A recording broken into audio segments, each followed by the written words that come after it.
And my little red dot says recording. All right.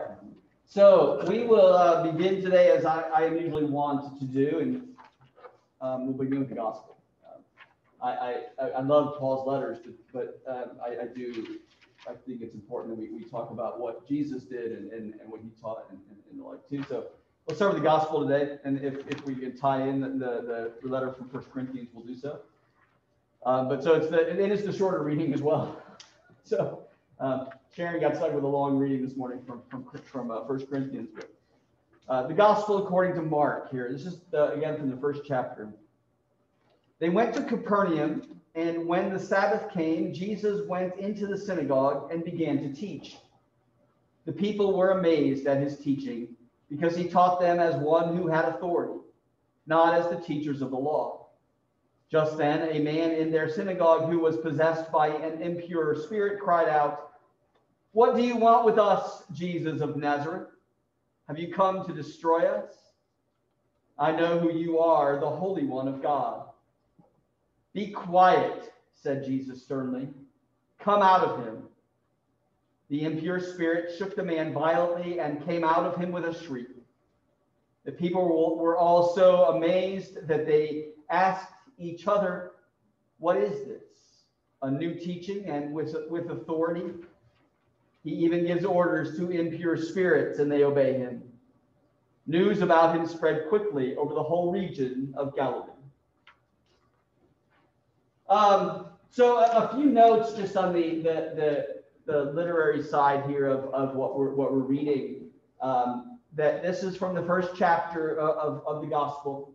Very quickly, Mark gets into the action of Jesus. I said this in my sermon today 9, but that the whole of the first chapter of Mark is 28 sentences in most of our English translations.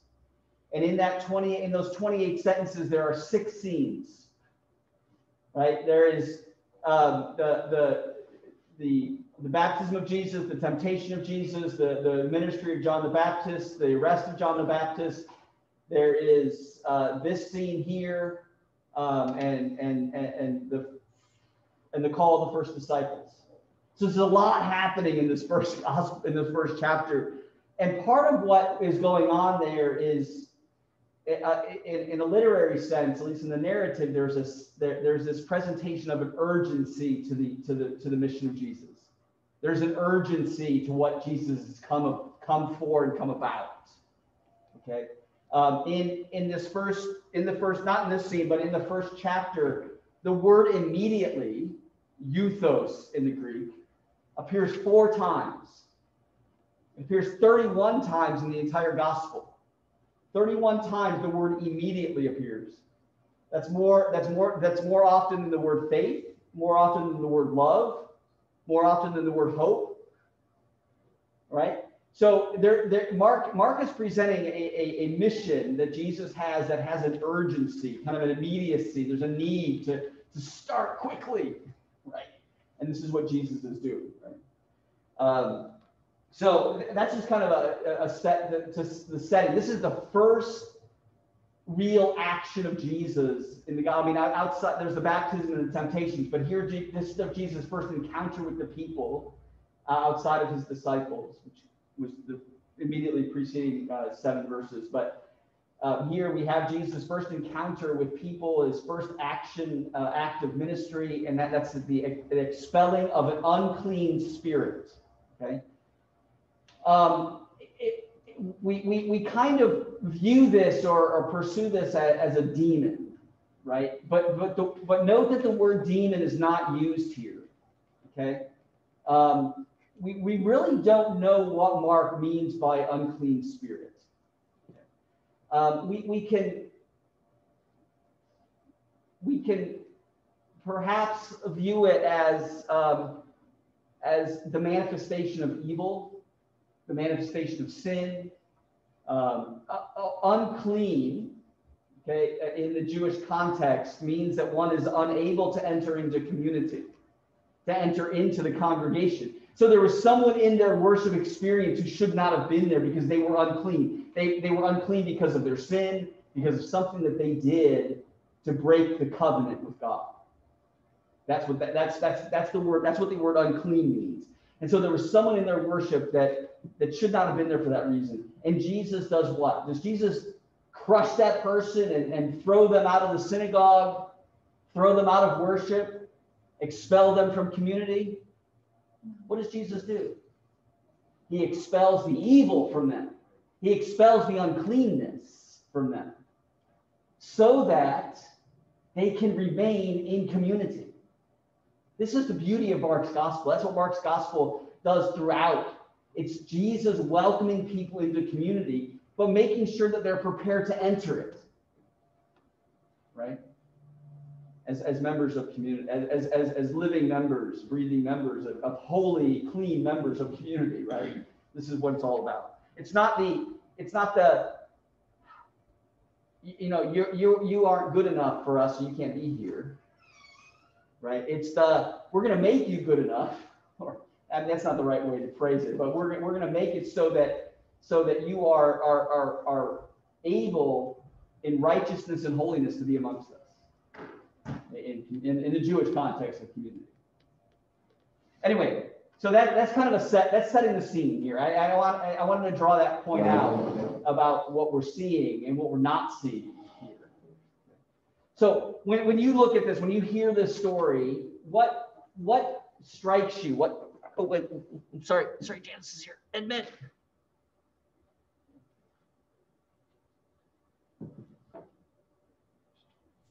Hey, Janice. Sorry, I didn't see you waiting there.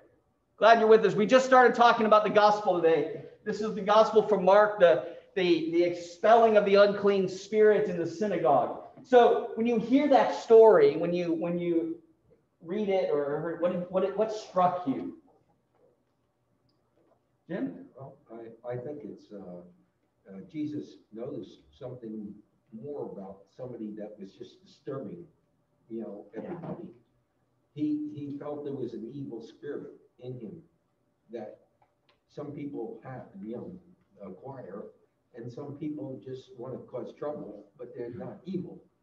And so Jesus noticed something there, right?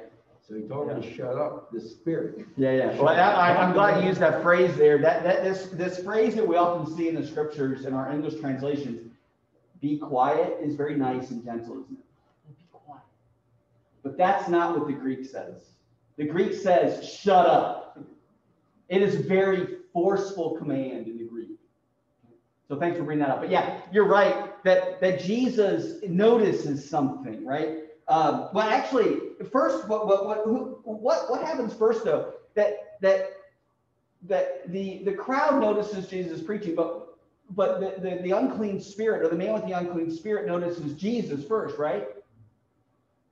And then he's able to recognize Jesus. The Holy One of God. The other people in the crowd are like, who is this guy speaking with such authority and power? We don't know this person, but the man with the unclean spirit can recognize the power that is the Holy One of God. It was like the devil himself was talking through him. In a way, yeah, we can say that. I'm a little bit reluctant to speak of demons and devils in this scene because in other places in Mark's gospel, he specifically mentions demons. And here he uses the term unclean. Well, it looked like he was trying to put what he was saying, aside, down. He was trying to belittle him, maybe with his, being there, with his unclean spirit, because Jesus was just starting out. Maybe, yeah, there could be that sense of belittling, of the kind of a mocking tone there. I have a question. Yeah. The unclean spirit says, "Have you come to destroy us?" Yes. And then the impure spirit shook the man violently and came out of him with a shriek. Yeah. So that's just one unclean spirit. Yeah. So a whole bunch of them. So that's an interesting point. In Matthew and Luke, there's one scene, right, where the same question is asked, "We come to destroy us," and then Legion gets sent out, right? There's a whole bunch of demons here. in this scene here, you're right. It is a single entity that at least that's sent out of him. The us, the speaking of us, and this is coming from the commentator Davis talks about the us being the man is speaking for himself and the evil spirit within. So if you come to destroy us, in other words, have you come to destroy not just the evil spirit, but or the unclean spirit, but have you also come to destroy me, right? As a person. And when Jesus expels the unclean spirit, Jesus answers that question in action, saying, no, I have not come to destroy you as a person. I've come to expel the unclean spirit, but to make you whole, right? So that's a good point to bring up, I think, in this scene. Now, in the scene in Matthew and Luke, it's a little different. They have a different purpose in that scene with Legion, all right, in that scene. But here, you're right, it's not Legion. There's no name given here, and no indication that there's more than one spirit. Yes. Okay, I think you mentioned you're not sure if it's a demon, or you think it's not a demon. I'm wondering if it's not, then what would it be? Well, so I will say in a literary sense, yes, there is this manifestation of evil in which we would say was a demon, right? And that's what's being expelled. But the demon, in a literary sense, the demon represents something else as well, which is the uncleanness of the man. So yeah, the expulsion, we use the language of demon. The reason I don't like to use that word here, I prefer the unclean spirit. Is that Mark uses the term demon elsewhere to refer to something else, right? And later in his gospel. And so I like to differentiate the two. That's the only reason I don't use demon here. And I think it's chapter 12 or 13. Mark mentions demons later on. Well, it says he gave orders to impure spirits and they obeyed him. Yeah. Well, So, yeah, the impure spirit shook the man violently. What is this, right? That's what the people are like. So he had just preached. He had just given this authoritative teaching. They're wondering who this person is. And then he does this right after that. He's like, well, all right. So what is this? First, it's a new teaching with authority. And then he even gives orders to impure spirits. This person is something amazing. Mark's setting the scene of the rest of the gospel, kind of pointing to who this Jesus is, someone who speaks and preaches with authority. And which authority is that? Well, we learned whose authority with that was just a few verses earlier when he's baptized. This is my beloved son, right? And this is why it's important to read the gospel, not just in these individual scenes, but in the broad kind of picture of the whole. So we have just come from the scenes in the first part of chapter 1 where Jesus is baptized. This is my beloved son with whom I am well pleased. Listen to him, right? So now we know who this Jesus is. We know, the reader knows who this Jesus is. And then he performs this miracle, this scene in the synagogue. And they're like, well, who is this guy?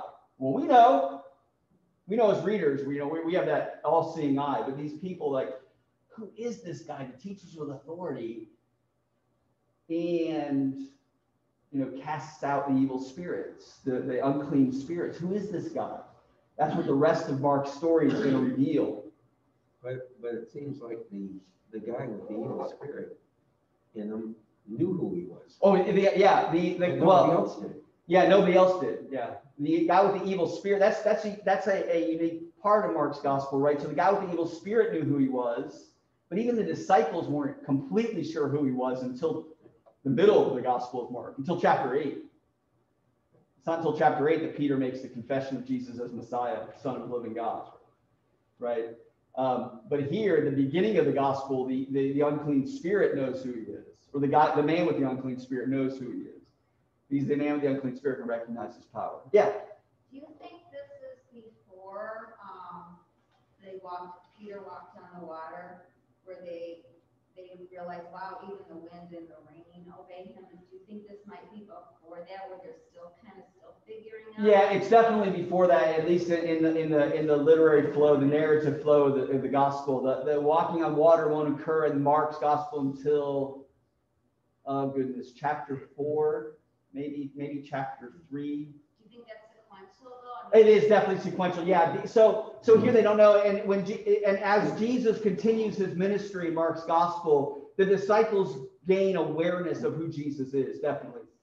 And so, yeah, so, the feeding of the 5,000, the walking on the water, the calming of the storm, rather, and then, there's the healing of the paralytic man. There's all these actions that occur in Mark's gospel sequentially that lead to Peter's confession. Definitely. But what's interesting is right from the beginning, this man with the evil spirit knows who Jesus is and knows what kind of power Jesus holds. Right? The power keeps increasing. Yeah. The manifestation of Jesus' power keeps increasing, at least in the face of the disciples, which will culminate, of course, it doesn't culminate in Peter's confession. That's part of it. It actually culminates on the cross. But yeah, it culminates in the empty tomb. But it seemed more than an evil spirit would know who he was. Yeah. So if he had come out with some great miracle, like he did feed the 5,000, if he had done that first, what do you think that would have meant to the people who saw it? Yeah, I don't know. Yeah, I don't know. It's an interesting question. But I don't know the answer to that question. We can look at like Luke, Matthew's gospel, right? Matthew's gospel starts pretty much with this great preaching of Jesus. I mean, the chapters 4 through 6, pretty much right at the beginning of Matthew's gospel, we find the Sermon on the Mount, right? So it begins with Jesus teaching. This is Matthew's presentation of Jesus as the great teacher, right? It begins with the great teaching, and then his scenes of power. Here we have a teaching moment as well in the synagogue, but we don't know anything about what Jesus taught, right? We don't know what reading he read from. We don't know anything. All we know is that he taught with great authority. So I don't know the answer to that question, Morgan. What would have happened if Mark had begun with the feeding of the 5,000? I don't know. Would they have recognized too quickly? And maybe that's the point, is that they had to come to a gradual understanding. Otherwise, it would have been incomplete and imperfect. So Jesus had to slowly reveal himself. Think about that in your own lives, right? I think that often, at least I shouldn't speak for you, but in my life, I know that when things are more gradually revealed to me, when the presence of God in the situation or presence of God in a relationship is more gradually revealed to me, it seems more secure, right? It seems more to have a surer foundation, right? And when things kind of are that kind of hit that really quick kind of manifestations, I tend to doubt them more, and they don't have the same impact. So maybe that's what Mark's trying to do. Weren't there always people that were doing the flashy stuff? Yeah. And there were a lot of people around Jesus' day that were doing that kind of flashy work, right? I mean, Jesus wasn't the first, that claimed to be the Messiah. There were many before him. There were many that were miracle workers and healers before him. So it was possible for them to be healers and not be Jesus. Oh yeah. There were many that were noted healers at the time. When we look at the Gospels, the thing that I'm struck with in the Gospels is the combination of the authority, the healing, the miracles combined with that teaching authority, and we use the word compassion that Jesus has for the people. That's the kind of combination, the flow that kind of leads, I think, ultimately to the revelation of Jesus as Messiah in both Matthew and in Mark. Were these other healers Jewish? Yeah. So there were noted just 50 years before Jesus, there was a noted claim of messiahship by one rabbi who had a very large following. And he too, like Jesus, was arrested by the Romans and put to death. Now his teaching and his life didn't persist because there wasn't that combination of things, and there wasn't that ultimate truth found in Jesus' person As broad. as the Son of God, In knowledge. as the Holy One. Yeah. Is this the only gospel that has this situation, any corroborating evidence that it really, I'm sorry, that it occurred? I mean. Yeah, no, I hear you. Yeah. So this story in this order, yes, it's only in Mark. Now, Luke has the story of Jesus teaching with authority in the synagogue very early. I think chapter 3. Luke actually tells which book he read from. He read from the gospel, or he read from the prophet Isaiah, right? So there's that. Those two parts of the story are the same. Luke does not have the part where he heals him in the synagogue. Luke's demonic healing is a couple scenes later, outside of the synagogue. So they kind of corroborate, but not in the exact same way. That's a great point, though. This is a uniquely Markan story. There aren't many of them, but this is one of them. He's so succinct that you don't really know. Yeah, and that's the thing, right? So what Mark is doing is Mark's giving you the bullet points, right? Maybe this teaching in the synagogue on the Sabbath was the same that Luke had. Luke just said, hey, I think it's interesting that he was reading from Isaiah, and so Luke included that part of the story in his telling of it, where Mark left it out because he didn't think it was all that important for whatever reason. Even today, we had, all of us were telling us the same story. There would be parts of it that would be different. We would be emphasizing different things. Oh yeah, no, that's true. If we're all telling different, and the same is true. If you ever had that one person at your family gatherings, we had Uncle Justin at our family gatherings who used to tell. We could finish it as his great nephews and nieces. We could finish the stories for him because he told the same stories every time we got together. But there was always that one detail that was different. Like he'd say, "Oh, it's my brother Anthony." We're like, "No, well, last time he told the story it was Emilio." Or the car was a bright red Mustang. Well, last time you said it was a blue Corvette, kind of thing. One detail or a couple details always change when we tell the stories. But yeah, so that's true. And so Mark and Luke are telling these stories for their own, trying to tell the stories in their own way, for their own purposes in their gospel, right? In their stories, in their narrative, for whatever that might be. They don't contradict each other necessarily here, right? Definitely not. At least not at this point. But they just, Mark just leaves certain things out. Mark's 16 chapters. But at this point in the gospel, right? This point in the gospel, Matthew's in chapter 5, at least, and Luke's in chapter 4, at least. Right, we're at the end of chapter 1. In Mark's gospel, that's how fast-paced he is. Again, 31 times he uses the word euthos immediately. He just keeps on shifting. And it's not just euthos, because in Mark's gospel, you also see the word and then, haitoia, and then, and then, and then, and then. It's just let's just jump to the next part. Let's jump to the next story. Let's jump to the next story. The next scene, the next scene, the next scene. It keeps going on and on. The longest teaching moment and the longest narrative in Mark's gospel is in chapter 4. Outside of the passion and resurrection narratives in chapters 15 and 16. The longest, the narrative outside of that is in chapter 4, and it's the parable of the sower. It's the only lengthy teaching of Jesus in Mark's gospel. Everything else is a pithy proverb, 1 or 2 sentences in Mark's gospel. Anyway, I get a lot of topic there. All right. So anyway, here we are in the scene in the synagogue in Capernaum. Anything else you noticed in the scene? Yeah, so at the end of the gospel, right, at the end of this narrative today, news about Jesus spread quickly over the whole region of Galilee. And you can imagine why, right? I mean, there's this guy in Capernaum that is preaching, and now they know his name. Who revealed his name?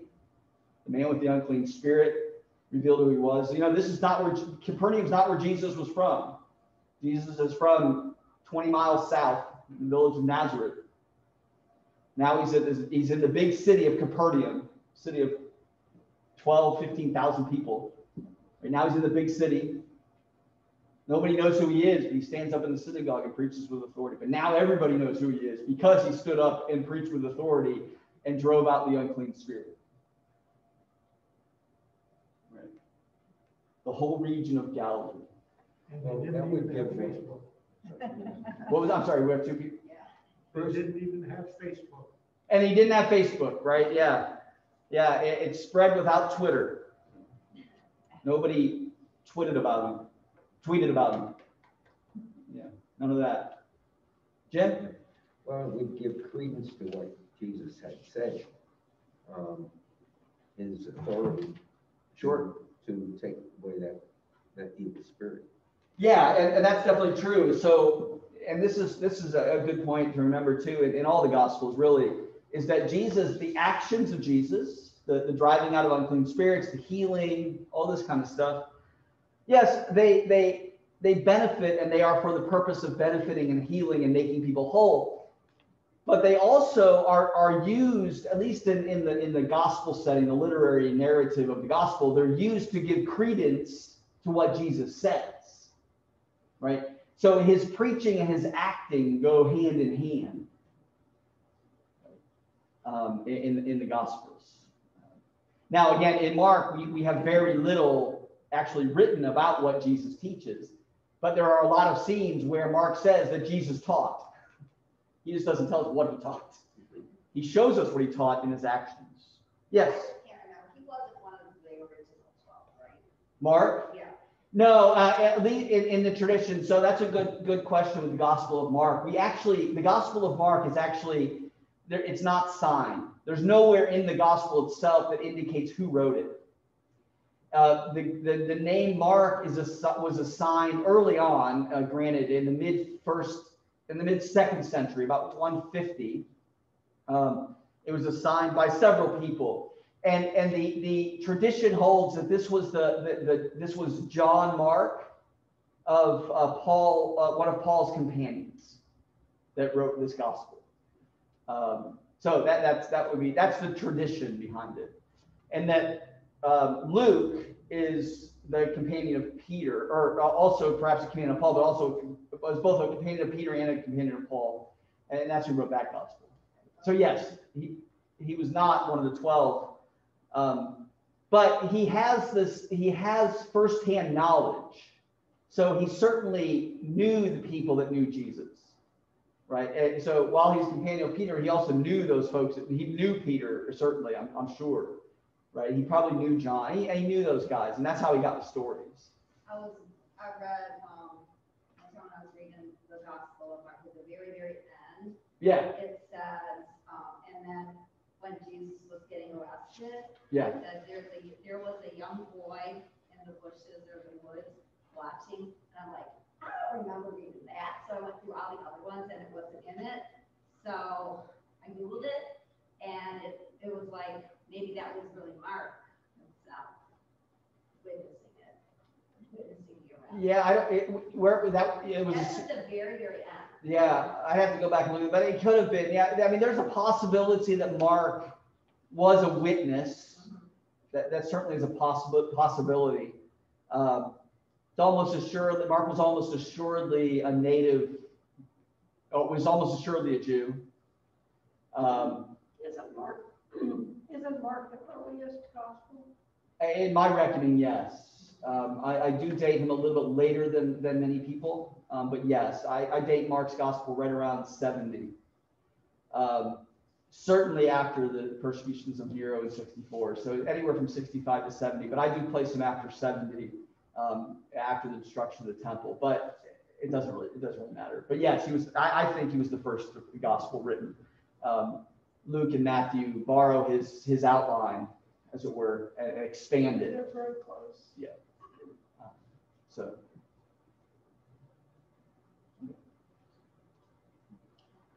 Okay. Well.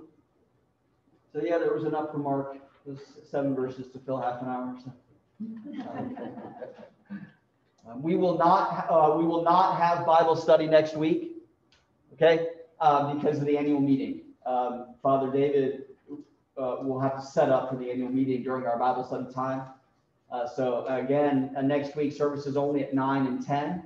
Our annual meeting will be at 11 in place of our usual service. 11 service.